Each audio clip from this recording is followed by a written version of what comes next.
14, unang banat, Jonas. Yo.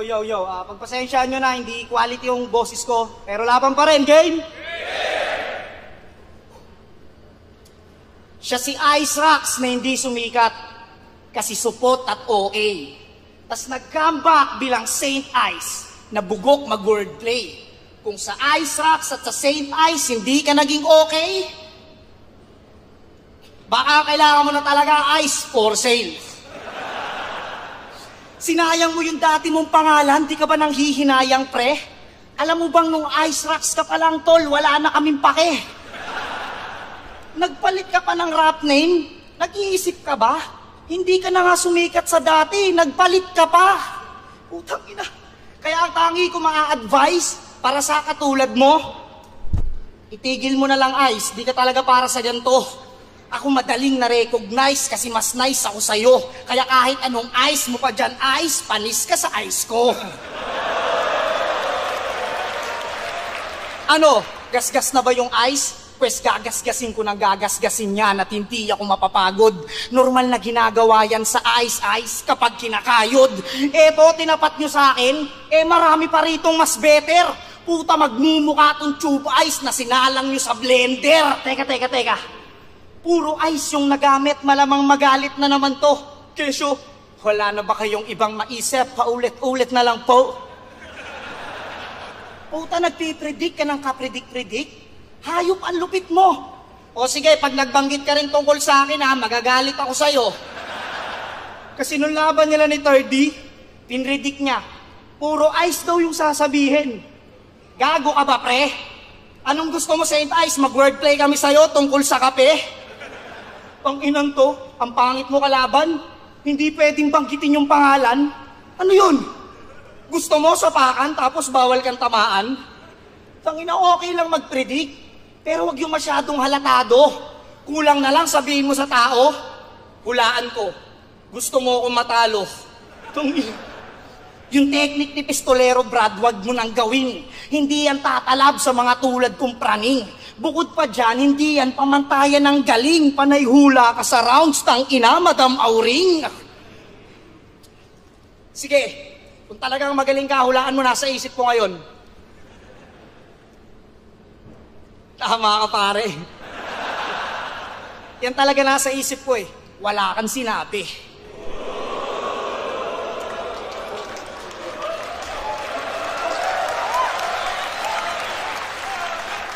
Round 1 pa lang, pinakita ko ng walang palagtong contender. Saint Ice ka lang, samantalang ako ang pinakamalupit na icebreaker.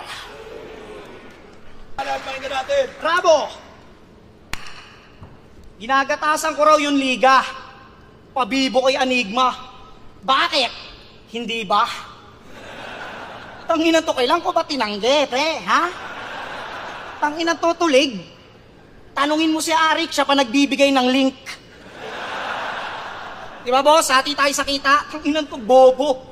Tanginan nito, pupunahin pa yung mga linya ko raw, walang kwenta, puro kwela. Samantalang yung mga sinabi mo, puro jokes lang yung bumenta. Di ba? Ang ginanito, ako daw, lata ng nido. Ikaw nga yung kamukha ni Saito, gago. Sa poster, pag nasabi, ano yan, Saitong maputi? Kulit eh, no? Round 2 game. Boss, bukod pala kay Zenlook, etong si Saint Ice, baby siya. Isipin mo, sasapakin ka na niya pero main event mo pa. Huwag ganyan, boss. Unfair ka nga kata. Eto pala yung sasapak sa'yo noon.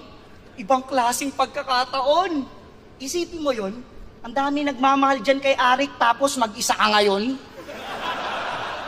Pag pinagkukutusan ka ng mga to, iiyak ka, promise. Kung pumunta kang kalbo, lalabas kang atis.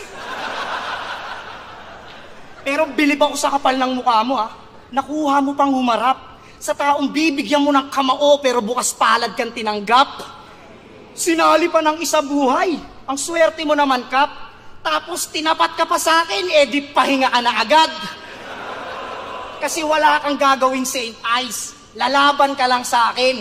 Ako kailangan kong ipakita yung di nila sukat akalain. Sinali ako ng tournament, pampalakas ng bracket. Ikaw kaya ka nandyan para may labasan ako ng galit.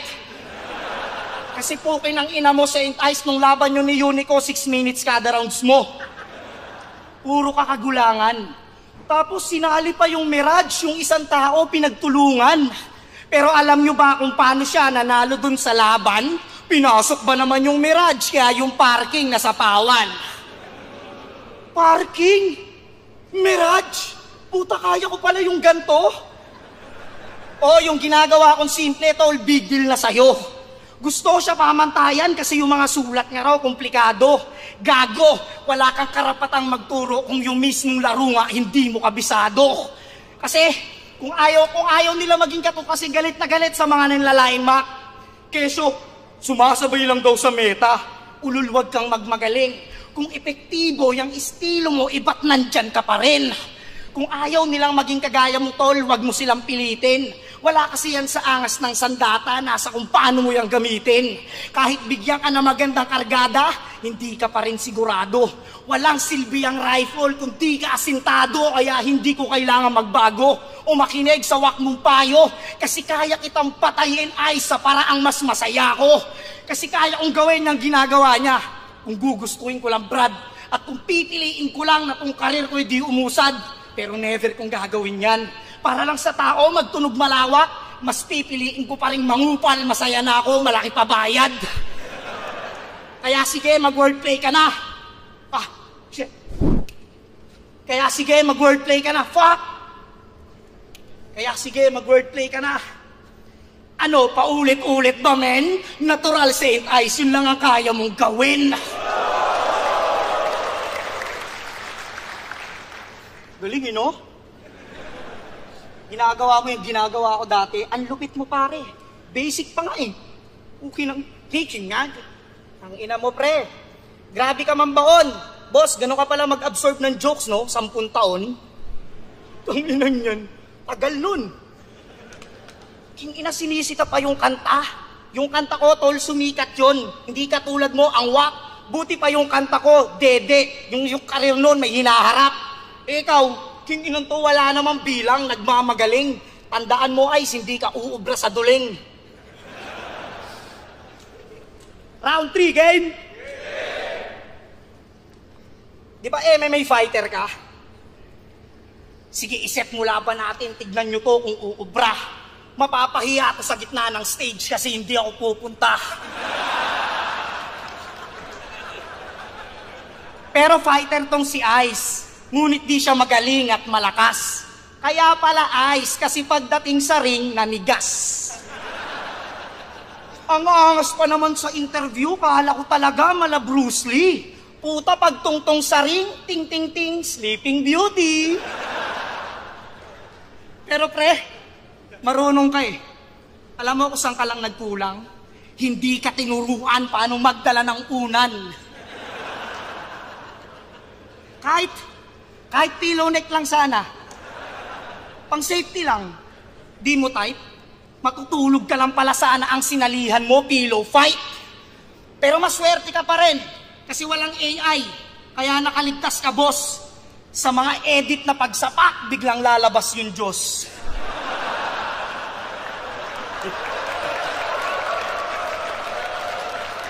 Pero kung ako nakalaban mo nun, mas malala aabutin mo sa akin. Sa backstage pa lang, sasapakin na kita habang kumakain.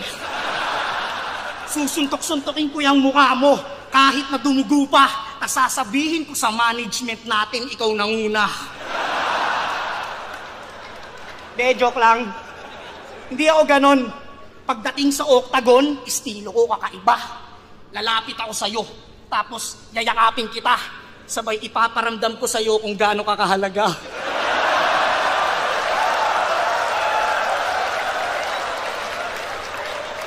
Ay, kinilig oh, kinilig. De, yung gagawin ko sa'yo, promise masaya. Ilalak ko yung legs mo, tas kikilitiin kita sa paa. Mag-ulula. Malamang marami na naman magagalit. Kasi puro ako patawa. Etong flip top, bina-battle rap, comedy bar na. Eh puta, kasalanan nyo rin naman kung ba't di na ako nagseseryoso. Kasi sa tuwing nagte-technical ako, puta, nagtatawanan din kayo. Kaya mag-ulula na lang tayo rito. Hayaan na lang natin siguro yung mga katulad ni Sentice ang magpanggap na matalino. Kasi kontento na ako maging patawa sa mga tao. Kasi pag ginalingan ko pa masyado, mawawalan ka ng trabaho. Real talk, walang perpektong estilo. Lahat nabubutasan. Walang matalinong tao. Lahat nagugulangan. Alam mo kung anong kailangan? Pagdating sa laban, walang iba kundi ang mga judges pakisamahan.